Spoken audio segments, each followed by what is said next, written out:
I didn't believe her the first time she showed me my grave. I thought it was a joke, or some kind of messed up prank. People do that, right? Fake headstones, creepy forest trails. That's what I told myself. That's what I needed to believe. Because the second time, it wasn't the same. The second time, the dirt was still fresh. The second time, the stone wasn't weathered. And the second time, my name looked newer than everything else around it, like it had been carved recently. Ethan Walker. I remember standing there, staring at it, trying to laugh, trying to force some kind of logic into what I was seeing.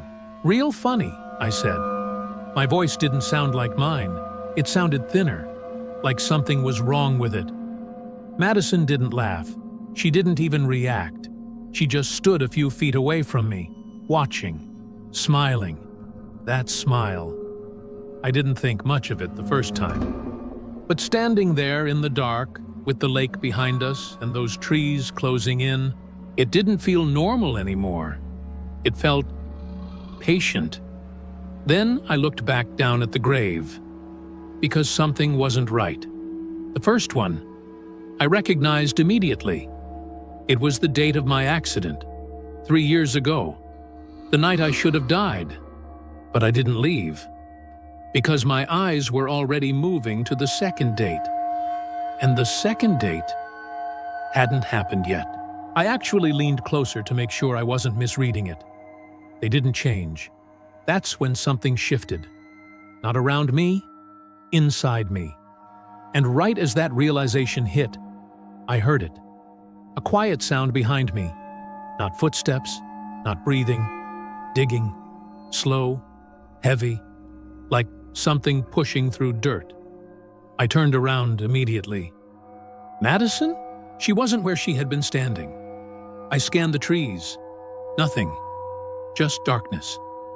Then I heard her voice. Not close. Not far. Somewhere in between. "You're looking at the wrong one," she said. And then she stepped out from between the trees. Barefoot. Calm. Still smiling. And she pointed. Another stone.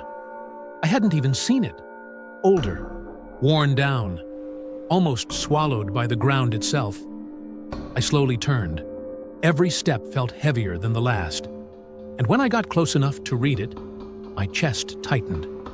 Because it had my name on it too. Same name, same spelling, but the date was older, much older. "That was the first time," she said. "The first time you died." I shook my head immediately. No, that's not. "That's why you don't remember," she said, cutting me off. "You never do." That was the moment everything stopped feeling real. The trees, the air, the ground. It all felt staged.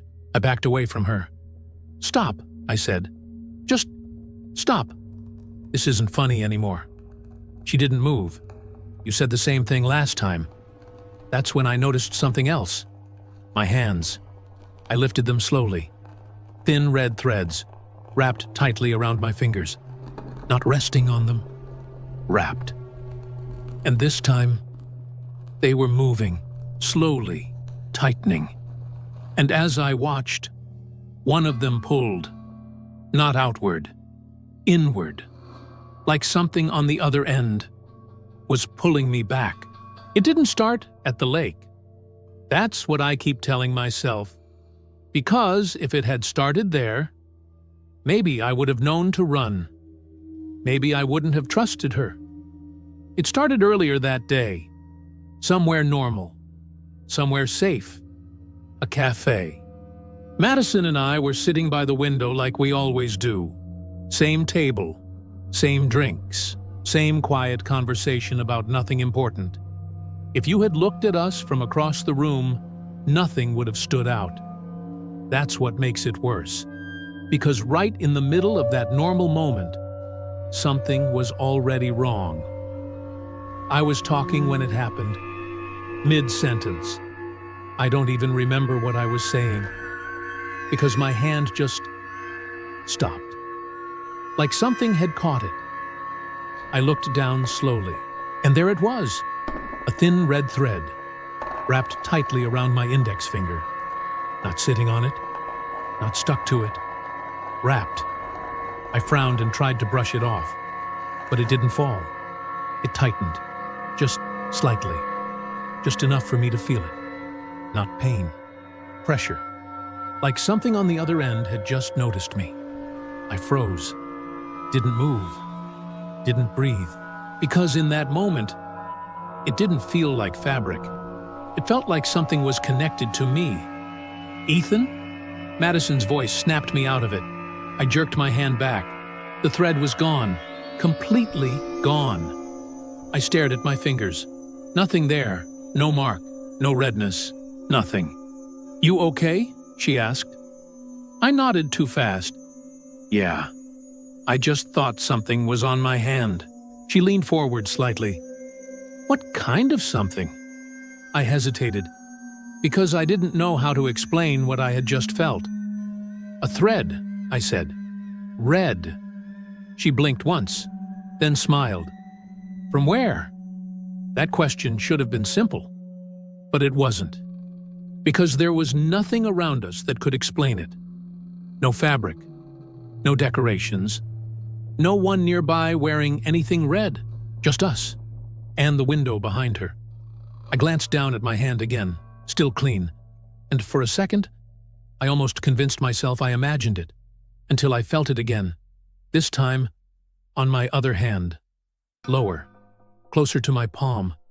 I didn't move, didn't react. I just slowly turned my hand over, and there it was, another thread, thinner, barely visible. But this time, it wasn't still. It was moving, slowly tightening. And then I saw something I wish I hadn't. It wasn't wrapped around my skin.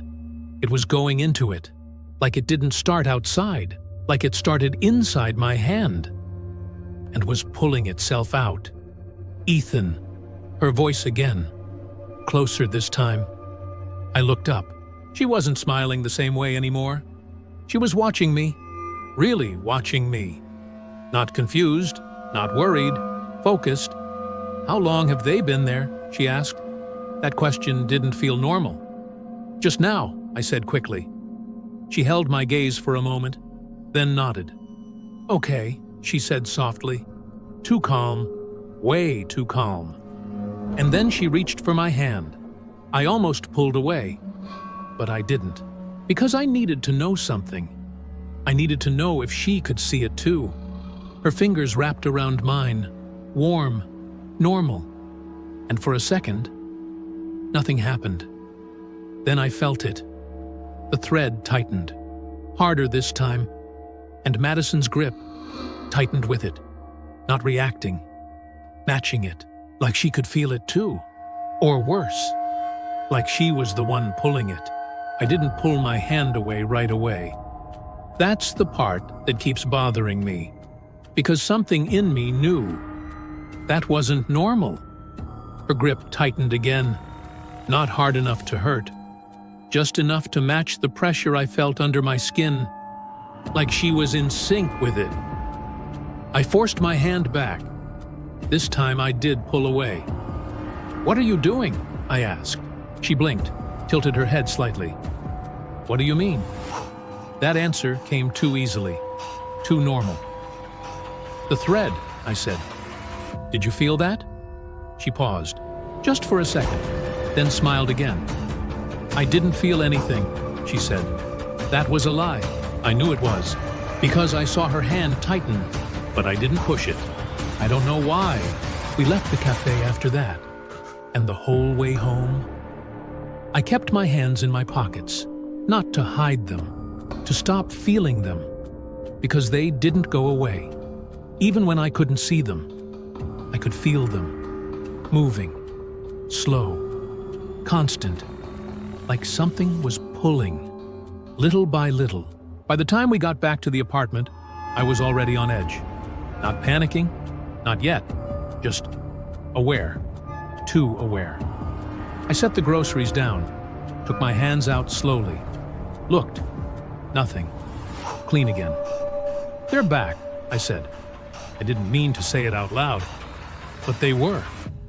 Covering my hands again, more than before. Thin red threads tangled across my fingers, my palms, and now creeping toward my wrists. I stepped back, hard. Ethan, her voice again, right behind me, too close. I turned slowly. She was already looking at my hands, not surprised, not confused, watching, like she'd been waiting for it. "You see them, right?" I asked. She stepped closer, reached out again. Her fingers brushed across my palm. The threads tightened instantly, all of them, at once. I gasped. She didn't react, didn't flinch. She just watched. Then she wiped her fingers together, and a few strands fell from her hand. "You see them," I said. Not a question, a realization. She looked at the threads for a second, then at me, and smiled. "Yeah," she said. We didn't talk about it after that. She just went back to unpacking groceries, moving around like everything was normal. That night, I couldn't sleep. Every time I closed my eyes, I could feel them, not on my skin, inside it. I was standing in complete darkness, and there was a thread coming out of my hand, long, endless, and something on the other end was pulling it, slowly, patiently, like it wasn't in a hurry. I woke up suddenly, heart racing, breathing hard, sat up and looked at my hands. The threads were still there, more than before. Still there? Madison was sitting up in bed, watching me, smiling, like she already knew the answer. That morning, she suggested the hike. "You need to get out," she said. "Clear your head." Her hand reached for mine again, held it, tighter than before, and I felt the threads shift, reacting to her touch. "There's a trail I haven't shown you yet," she said. "There's a lake up there. You'll like it." She wasn't asking me to go. She already knew I would. And that's when the real fear started. I should have said no.